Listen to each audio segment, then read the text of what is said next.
I often get the question from Reformed people, or also from Arminian people. They say, this is a debate that we're carrying on here that's very serious. And they'll say, R.C., do you believe that Arminians are Christians? And that's a provocative question when somebody asks me that. And I usually give a provocative answer. I'll say, yes, I do, barely. What I mean by that is that I believe, and I've always taught, that the difference between pure Pelagianism and Reformed theology is the difference between belief and unbelief. The difference between liberalism and evangelicalism is the difference between unbelief and belief.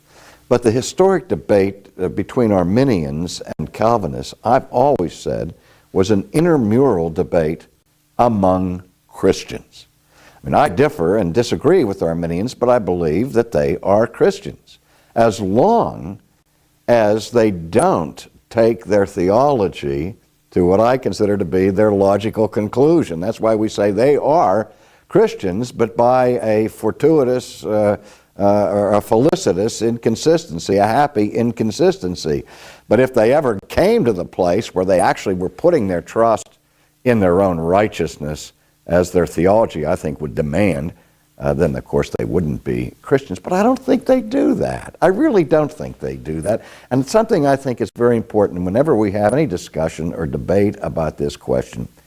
I don't think that anybody was ever saved by the doctrine of justification. And I don't believe that anybody was ever saved by the doctrine of election. Now, people breathe a sigh of relief and they say, well, I guess that means that it doesn't matter. Oh, no. When I became a Christian, I was overwhelmed by a sense of my guilt. I fell down on my knees. I begged God for mercy. God forgave me. I met Christ and so on, and I was a new creation. I didn't have a clue how it happened, what God had done to bring me to faith. I assumed that I heard the gospel, I made a choice, I met Christ, and I was saved. I had no understanding of the work of the Holy Ghost in that whole process by which I was brought to the faith. And I think that that's true for most people. When they come to faith, they don't have an analytical grasp of all of the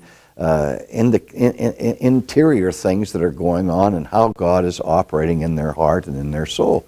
It was only through a reading of the New Testament and through a study of the Scriptures that I came to understand that at the moment that I came to faith, it was God who rescued me from my bondage, and that God had done something in me before I ever embraced Christ in faith.